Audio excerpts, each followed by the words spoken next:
दोस्तों, अब तक हम लोग रस में देखे कि रस है क्या। रस आनंद या अनुभूति है। आचार्य भरत मुनि की क्या मान्यताएं रही हैं, शुक्ल जी की क्या मान्यताएं रही हैं, रस का मतलब क्या रहा है, रस किस प्रकार स्थायी भाव से जुड़ा हुआ है, भरत मुनि के समय तक कितने रस रहे, आगे रसों की संख्या कितनी बढ़ती गई, किसने भक्ति रस को जन्म दिया, रसों का रंग और उसके देवता का क्या मतलब रहा है, इन बातों को हम लोग अब तक देखते आए। दोस्तों, यह माना गया कि रस के 4 अवयव या 4 तत्व होते हैं। क्या क्या? स्थायी भाव, विभाव, अनुभाव, संचारी भाव। स्थायी भाव पर आने से पहले यह बात समझिए कि विभाव का अर्थ होता है जो भाव को जगा दे।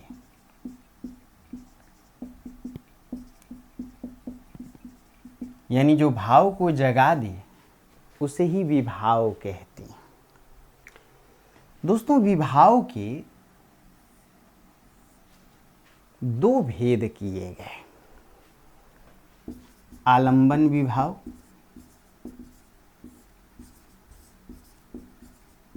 और उद्दीपन विभाव।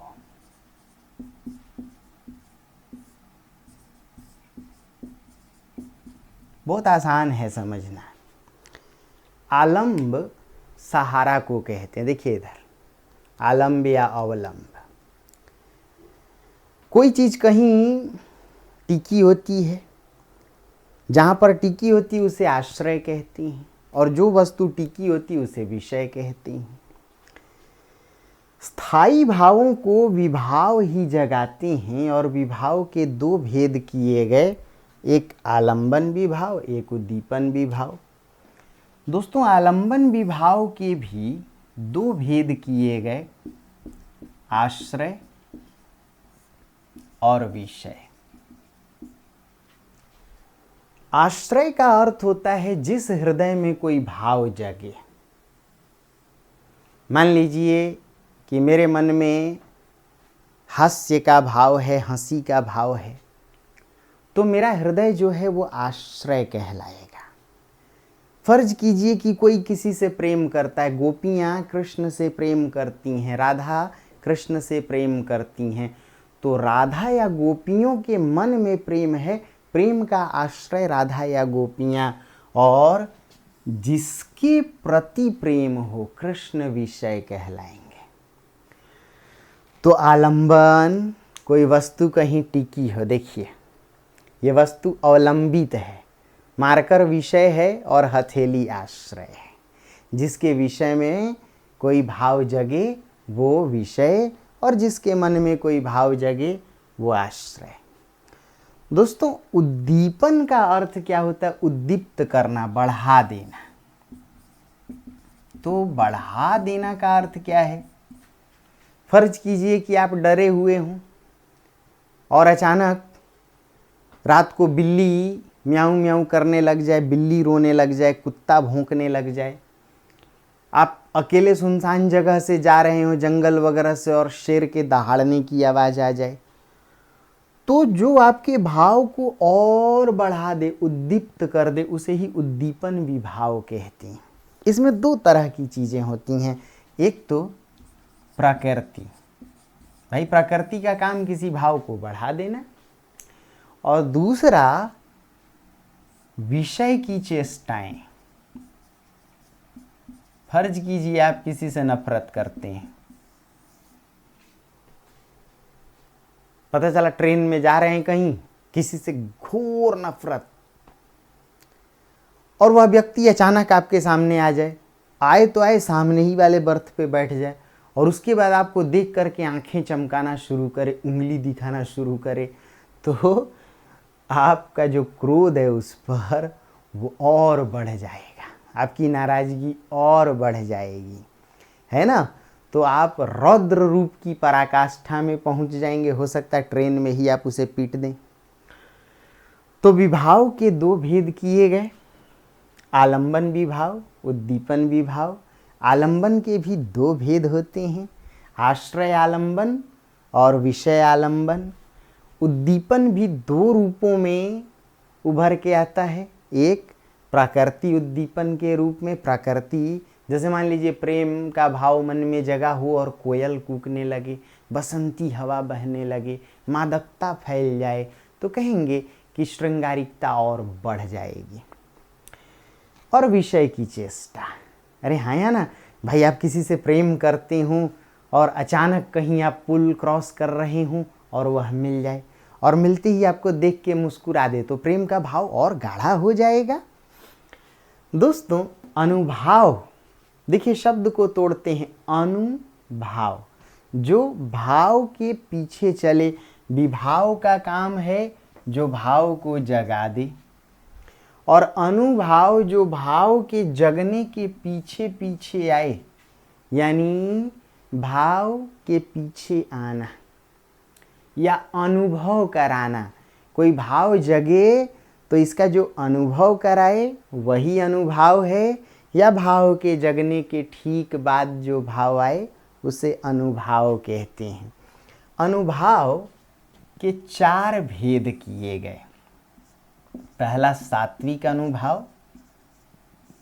कौन सा अनुभाव दोस्तों? सात्विक।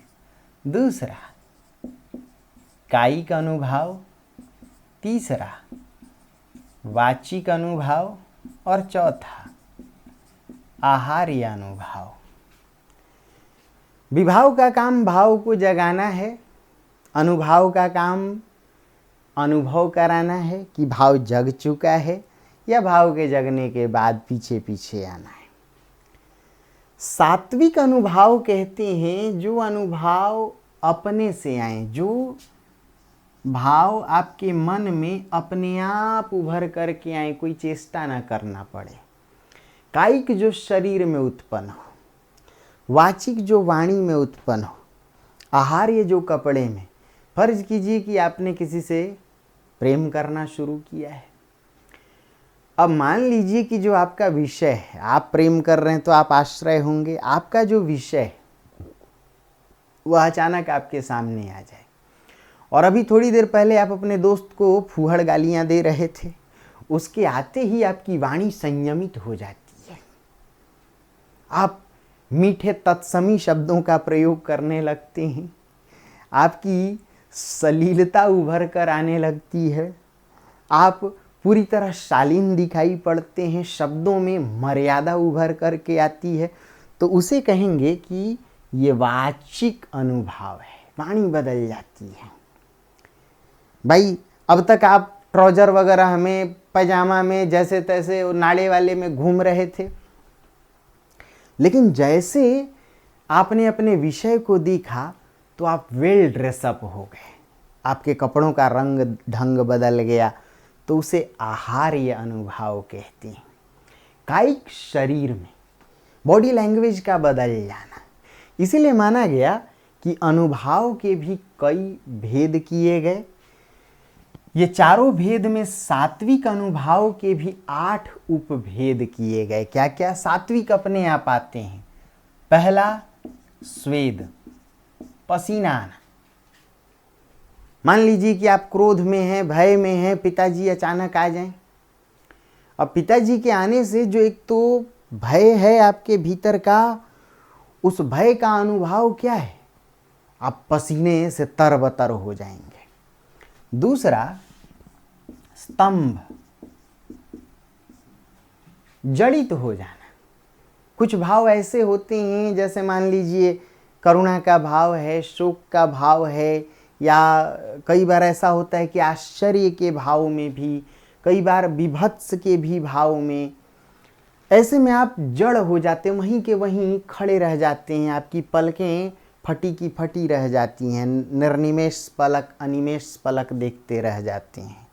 दोस्तों, स्वर भंग, ध्यान से देखिए बोर्ड को, बोलिए मेरे साथ। अनुभाव किसी भाव के जगने के पश्चात आते हैं, विभाव भाव के जगने के पहले आते हैं। यानी अगर इसका क्रम पूछा जाए चारों का, तो पहले विभाव, फिर अस्थाई भाव, तब अनुभाव, तब संचारी भाव, है या ना।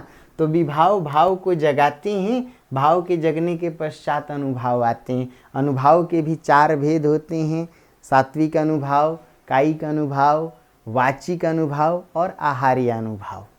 यह माना गया कि सात्विक अनुभाव के 8 उपभेद हैं। क्या क्या? पहला स्वेद, दूसरा स्तंभ, तीसरा स्वरभंग, चौथा रोमांच। कुछ भाव ऐसे होते हैं जो रोंगटे खड़े कर देते हैं, रोमांचित कर देते हैं, लोमहर्षित मामला हो जाता है। दोस्तों, जो 5वां इसका उपभेद है वह है वेपथु, कंपन, कांपने लगना, है ना। स्वरभंग, वाणी का लड़खड़ाना, स्तंभ, जड़ हो जाना, स्वेद, पसीना आना। छठा जो इसका भाव है वो है वैवर्ण्य, रंग फट जाना, रंग उड़ जाना। शेरो शायरी करते हैं ना, ये मत देख, ये मत पूछ कि क्या हाल है मेरा तेरे आगे, ये देख कि क्या तेरा रंग है मेरे आगे। कोई गलत किया हो आपके साथ और आप उसके सामने अचानक चले जाएं तो उसके चेहरे के रंग उड़ जाते हैं। तो वैवर्ण, वर्ण यानी रंग, रंग का फीका पड़ जाना। लोग कहते हैं अरे डर के मारे पीला पड़ गए, हाँ, नीला पीला हो जाना। दोस्तों, इसका जो 7वां उपभेद है वह है अश्रु। कई बार हास्य भाव में, कई बार आप देखेंगे कि क्रोध के भाव में भी आंसू निकल के आते हैं। कई बार आप खुश हैं, इसीलिए लोग कहते हैं खुशी के आंसू हैं, कुछ लोग कहते हैं भाई शोक के आंसू हैं। और प्रलय, प्रलय चीख पुकार करना या मरणासन्न दशा में आ जाना। तो अनुभाव के 4 भेद हैं, सात्विक, कायिक, वाचिक, आहार्य। सात्विक अपने आप उत्पन्न होते हैं अनुभाव, इसलिए इनके 8 उपभेद हैं। इन पर कोई प्रयास नहीं करना पड़ता, पसीना अपने आप आता है। क्लास में बैठे हो, पड़ोस में आप किसी को इम्प्रेस करने की कोशिश कर रहे हो और इसी बीच शिक्षक ने एक सवाल आपसे दाग दिया और सवाल ऐसा था तीर की तरह कि कहाँ जाके चुभा आप समझ नहीं पाए। अब आपको लगा कि यार एक तो सवाल नहीं बताया, पूरे क्लास में बेइज्जती, शिक्षक के सामने बेइज्जती, और जिसको प्रभावित करने के लिए हर रोज कुर्सी छेंकता था उसकी नज़र में भी घोर बेइज्जती। तो आप पसीने से तरबतर हो जाएंगे, इसमें आपको कुछ करना नहीं पड़ता है। ये सात्विक अनुभाव है। स्तंभ, कुछ बातें ऐसी होती हैं कि सुनते ही हम लोग वहीं हक्का बक्का रह जाते हैं, मानो पत्थर की तरह जड़ हो जाते हैं, स्तंभित हो जाना। स्तंभ खंभे को कहते हैं।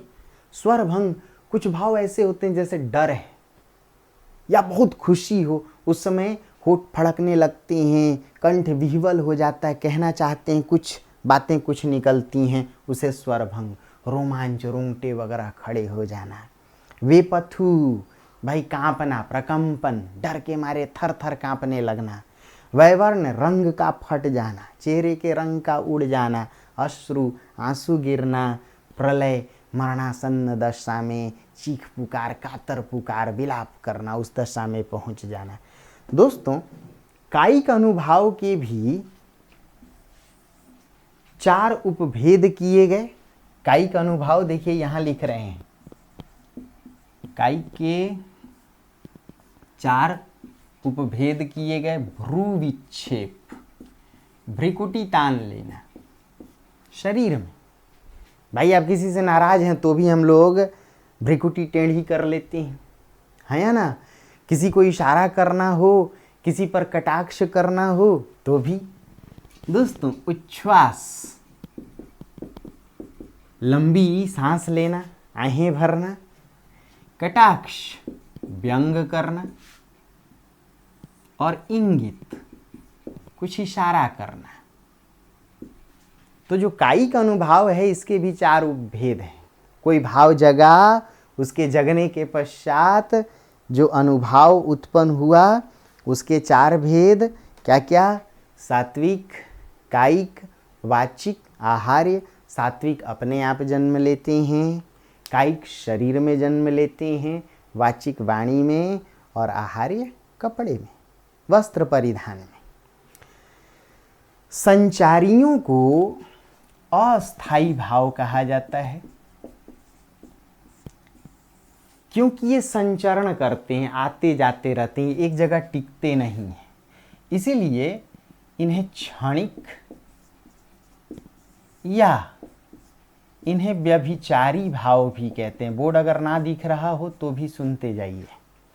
संचारियों को अस्थाई भाव, इन्हें क्षणिक भाव कहते हैं, इन्हें व्यभिचारी भाव कहते हैं, क्योंकि ये संचरण करते हैं। दोस्तों, इनकी कुल संख्या 33 मानी गई। कितनी संख्या मानी गई?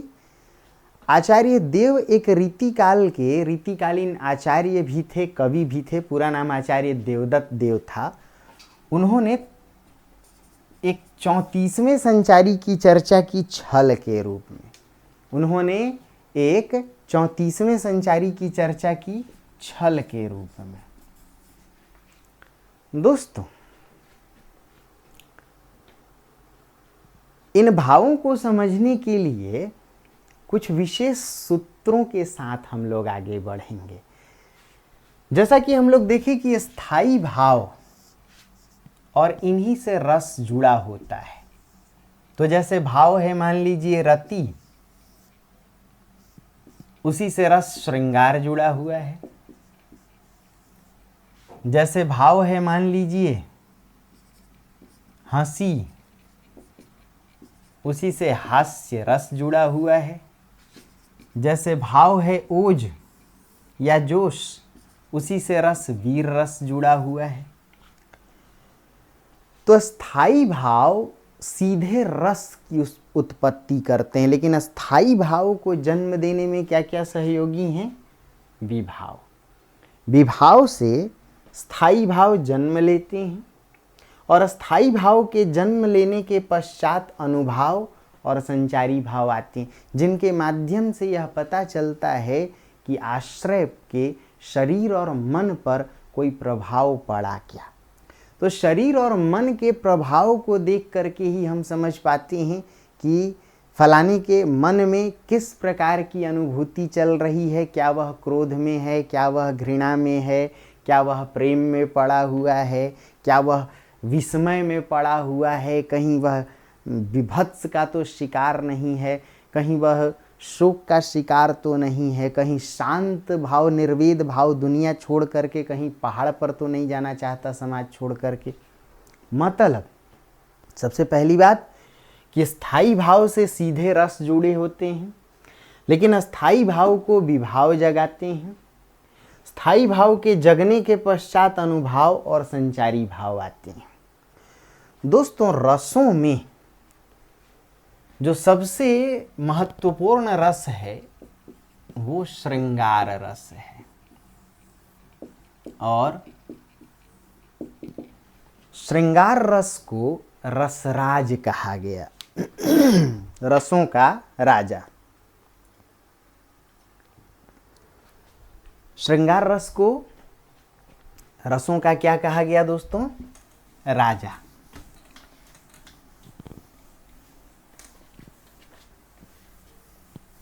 श्रृंगार रस का स्थायी भाव रति है। रति मेल को कहते हैं, मिलन को कहते हैं। नारी और पुरुष के मेल को रति कहते हैं।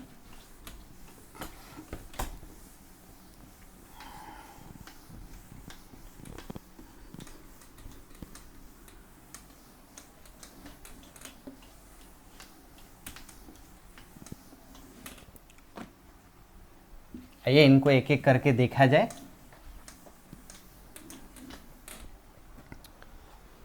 जो श्रृंगार रस है दोस्तों, इसका स्थायी भाव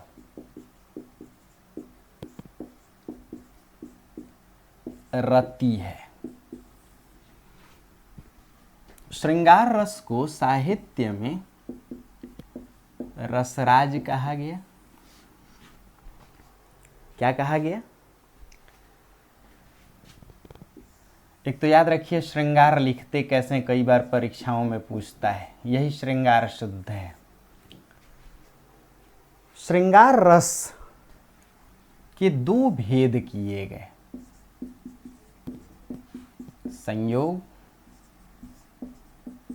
और वियोग श्रृंगार। संयोग श्रृंगार और वियोग श्रृंगार। संयोग का अर्थ होता है नायक नायिका पास हो, और वियोग का अर्थ ही होता है जहां बिछड़ाव हो। दोस्तों, वियोग श्रृंगार को ही विप्रलंभ श्रृंगार कहते हैं। वियोग को ही विप्रलंभ, ये शब्द कैसे बना? कोई नायिका नायक की प्रतीक्षा मंडप में कर रही हो और शुभ मुहूर्त पर, उपयुक्त मुहूर्त पर नायक ना पहुंच पाए, तो ऐसे में विधान होता था कि वह नायिका, वह दुल्हन विप्र की, यानी जो विवाह कराने वाला ब्राह्मण होता था उसकी हो जाती थी। अब ऐसे में वो नायिका जीवन भर उस नायक के लिए तड़प रही है। तो विप्रलंभ का अर्थ वियोग होता है ना? तत्सम शब्द है, ये भी तत्सम, ये भी तत्सम है। संयोग श्रृंगार की चर्चा दोस्तों अंग शोभा, वेशभूषा तथा नखशिख वर्णन के माध्यम से की जाती है। पूछा जा सकता है कि साहित्य में संयोग श्रृंगार का उद्घाटन कैसे करते हैं? तो अंग शोभा, एक एक अंग उपांगों का चित्रण। नाक कैसी, कविता पढ़ते हैं ना कि नाक का मोती अधर की कांति से, बीज दाड़िम का समझ कर भ्रांति से, सहसा सुख हुआ मौन है, सोचता है यह अन्य सुख कौन है। शरीर के एक एक अंग का चित्रण, अंग अंग छवि की लपट उपटत जाती अच्छी है, खरी पातरी उसी लगे भरी भरी सीधे। तो शरीर के एक एक अंग का जब वर्णन करते हैं तो उसे अंग शोभा वर्णन कहते हैं। किस प्रकार के कपड़े परिधान पहने हैं गहने, उसे वेशभूषा चित्रण कहते हैं।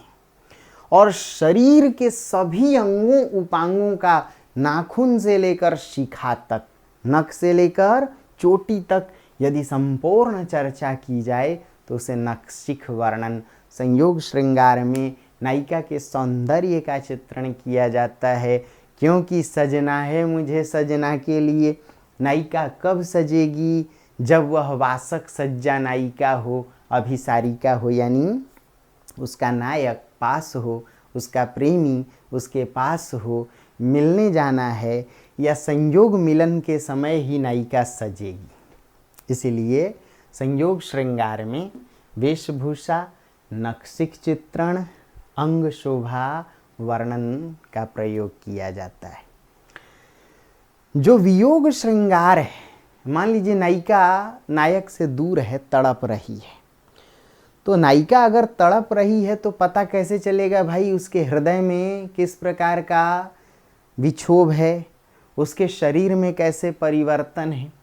दोस्तों, वियोग श्रृंगार की चर्चा साहित्य में दो रूपों में की जाती है। एक षड ऋतु वर्णन और दूसरा 12 मासा वर्णन।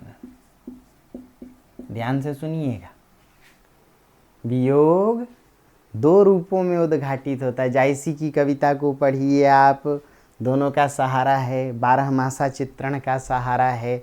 अरे हाँ या ना? यदि आप पृथ्वीराज रासो को पढ़ें तो उसमें भी षड ऋतु वर्णन का प्रयोग किया गया है। दोस्तों, कुछ प्रश्न अक्सर पूछे जाते हैं, जैसे हिंदी साहित्य के भक्ति काल में भी श्रृंगार केंद्रीय तत्व है और रीति काल में भी श्रृंगार ही मुख्य रस है। ध्यान से सुनिए, भक्ति काल का भी केंद्रीय तत्व प्रेम है और रीति काल भी श्रृंगार चित्रण की कविता है। लेकिन दोनों के श्रृंगार में अंतर है। भक्ति काल में जहाँ वियोग श्रृंगार है, सब रोते नजर आएंगे आपको। कैसे? राम के वियोग में सीता, सीता के वियोग में राम। हे खगमृग हे मधुकर श्रेणी, तुम देखी सीता मृग नैनी।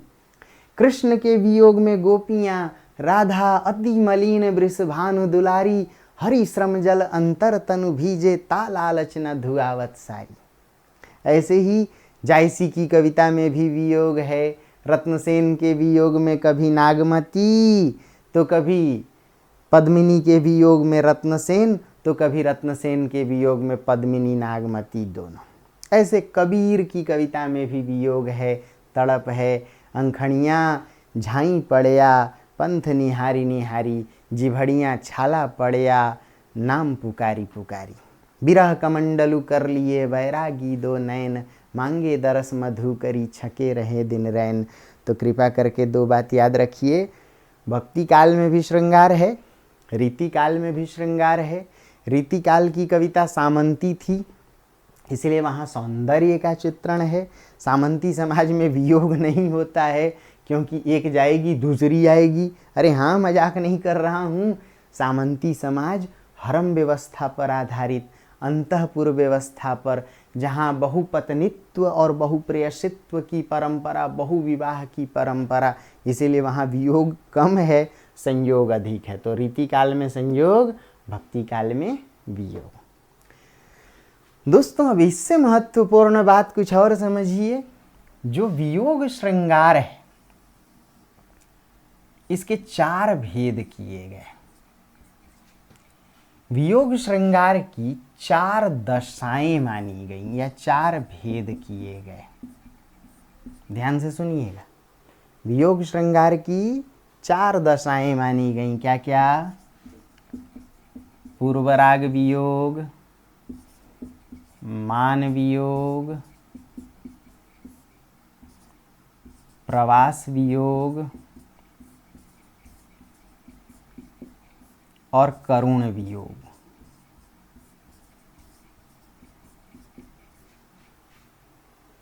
तो वियोग श्रृंगार की कितनी दशाएं मानी गई दोस्तों? 4। क्या क्या?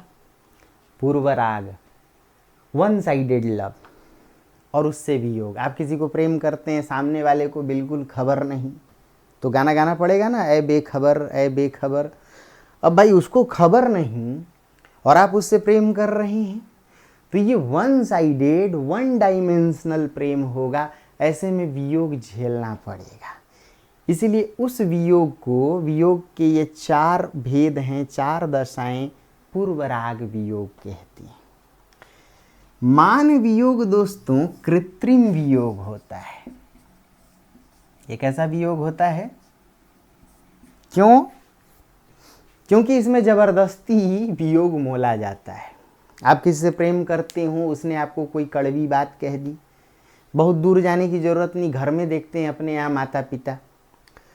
अब आप देखेंगे, गौर करेंगे कि पिताजी ने माँ के मायके के विषय में कुछ कह दिया, या ये कह दिया हो कि बहुत आजकल पैसों पे हाथ साफ कर रही हैं आप। भाई जाहिर सी बात है, स्वाभाविक बात है। जब नोटबंदी हुई थी उस समय माँ ने या पत्नी ने क्या बचा के रखा था, सारे पोल पट्टी हम लोग समझ पाए। तो मान लीजिए पिताजी ने माँ को कुछ कह दिया, मायके पर कुछ कह दिया। अब ऐसे में माँ नाराज हो गई, और नाराज हुई तो कुछ इस प्रकार की बोलचाल बन। अब पता चला सप्ताह भर से बोलचाल बंद है। आप बाहर पढ़ते हैं, भैया बाहर नौकरी करते हैं, घर में एक छोटा सा आपका भतीजा है। अब जैसे पिताजी दफ्तर के लिए या कहीं किसी काम के लिए निकलते हैं, तो उस बच्चे को देख करके बोलते हैं, अरे खाना नाश्ता मिलेगा। वो बच्चा सोचता है कि मैं इनको नाश्ता कैसे दे सकता हूँ। उधर से माँ भी वो प्लेट थाली लेकर के आती, टेबल पे झम से पटकती है और बच्चे को देख करके कहती है, लो ठूसो। वो बच्चा कहता, किंतु दादी माँ मैंने तो अभी अभी खाया था। ये दोस्तों मान वियोग है, यानी कड़वी बात को सुन करके रूठ जाना और एक कृत्रिम वियोग बना लेना। प्रताप नारायण मिश्र की एक कविता सुनिएगा, बन बैठी है मान की मूरत सी, मुख खोलत बोले न नाही नहा। नायिका नाराज हो गई है, नायक ने चिढ़ा दिया है नायिका को, कड़वी बात कह दी है। इस पर नायिका मूर्ति की तरह जड़ हो गई है। और नायक जब हिलाता डुलाता है तो मुंह ना तो खोलती है ना हाँ बोलती है। यह बयार तबे बदलेंगी कछु पपीहा, जब पूछी है पीऊ कहाँ। अरे ये हवा तो तभी बदलेगी, ये वियोग तभी खत्म होगा जब बसंत ऋतु का आगमन होगा और पपीहा पूछे कि पीऊ पीऊ तुम्हारे पीऊ कहाँ। तो ये मान वियोग है, रूठ जाना। दोस्तों तीसरा वियोग है प्रवास वियोग। प्रवासी हो जाना यानी बाहर चले जाना। जैसे आप लोग दिल्ली में पढ़ते हैं, अब भाई आपने किसी को तो छोड़ा होगा कहीं पे, तो यदि कोई पढ़ने के लिए, रोजगार व्यवसाय के लिए कहीं जाए और ऐसे में कोई वियोग झेले तो उस वियोग को प्रवास वियोग कहते हैं। हिंदी साहित्य में सबसे अधिक प्रवास वियोग की रचनाएं लिखी गईं, जैसे भ्रमर गीत सार, सूरदास की रचना प्रवास वियोग, जैसे संदेश रासक प्रवास वियोग, नाम तो सुना होगा, जैसे बीसल देव रासो प्रवास वियोग, जैसे ढोला मारूरा दुहा किसने लिखा था? कलोल कवि ने। किसने लिखा था? कलोल कवि ने, दोहा में, और कुशल लाभ ने चौपाई में। बिसल देव रासो नरपति नाल ने लिखा था। संदेश रासक अब्दुल रहमान ने लिखा था। ये सभी प्रवास वियोग की रचनाएं हैं, जहाँ नायक किसी रोजगार व्यवसाय के लिए या किसी प्रयोजन के लिए नायिका को छोड़ के चला जाए। ऐसे में कौन सा वियोग उत्पन्न होता है? प्रवास वियोग। दोस्तों प्रवास वियोग झेलने वाली नायिका को, जो नायिका प्रवास वियोग झेले, उसे प्रोषित पतिका नायिका कहते हैं। अनेक शब्दों के बदले एक शब्द भी पूछा जा सकता है। जो नायिका प्रवास वियोग को झेले उसे कैसी नायिका कहते हैं? प्रोषित पतिका नायिका। और ऐसे वियोग को क्या कहते हैं? प्रवास वियोग। दोस्तों करुण वियोग का अर्थ होता है जिसका नायक या प्रेमी या पति, ईश्वर ना करे, हमेशा के लिए बिछड़ जाए या मर जाए। करुणा का अर्थ ही है जिसके मिलने की कभी कोई आशा न शेष रह जाए, तो इस वियोग को करुण वियोग कहते हैं। क्या कहते हैं? तो वियोग की 4 दशाएं हैं। जो लोग हायर स्टडी की तैयारी करना चाहते हैं, लिख लें कि वियोग की 10 अंतरदशाएं होती हैं। वियोग की 10 अंतरदशाएं होती हैं। क्या क्या? चिंता, अभिलाषा, व्याधि, उन्माद, प्रलाप, आवेग, मरण, मूर्छा, ये 10 अंतरदशाएं होती हैं। एक सवाल याद कीजिए। सूरदास के विषय में कहा जाता है, उनकी रचना भ्रमर गीत सार विप्रलंभ श्रृंगार या वियोग श्रृंगार की अद्वितीय रचना है। और एक डायलॉग दिया गया कि सूरदास जी जैसे बंद आंखों वाले कवि ने वियोग का कोना कोना झांक लिया। पहला डायलॉग। दूसरा डायलॉग कि श्रृंगार में जितनी भी दशाएं और अंतर दशाएं हो सकती हैं, सूरदास जी ने उन सबका उद्घाटन किया। ऐसा प्रतीत होता है कि बाकी कवियों की रचनाएं उनका जूठन प्रतीत होती हैं। यानी श्रृंगार के क्षेत्र में जितनी दशाएं, 4 दशाएं, और जितनी अंतर दशाएं, हाँ करुण वियोग भी है क्योंकि कृष्ण कभी लौट के नहीं आते गोपियों के पास, यस। और जितनी अंतर दशाएं हैं, आप देखेंगे कि बेचारी गोपियां अभिलाषा में, उनके भीतर स्मृतियां हैं, मेरे मन इतनी सूल रही। बतिया वे छतियां रची राखी जे जदुनाथ कहीं। उनके मन में स्मृति भरी हुई है, इसीलिए राधा ना तो नहाती है न साड़ी बदलती हैं, अति मलिन वृषभानु दुलारी। हरि श्रम जल अंतर तनु भीजे, ता लालच न धुआवत साड़ी। तो सूरदास ने इन सभी दशाओं, अंतर दशाओं की चर्चा की है। तो वियोग की 4 दशाएं, 10 अंतर दशाएं। संयोग श्रृंगार में नक्सिक वर्णन का सहारा, अंग शोभा वेशभूषा चित्रण का प्रयोग करते हैं।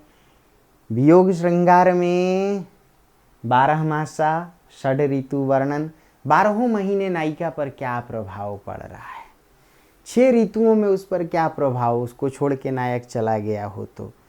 वियोग की 4 दशाएं या 4 भेद, 10 अंतर दशाएं। तो आइए अब इनको और इत्मीनान से देखते हैं, बाकी रसों के साथ इनका रूप क्या है, कैसे वीर रस के भी भेद किए गए, हास्य करुण का क्या मतलब है, इनके सहयोगी रस क्या हैं, इनके विरोधी रस क्या हैं।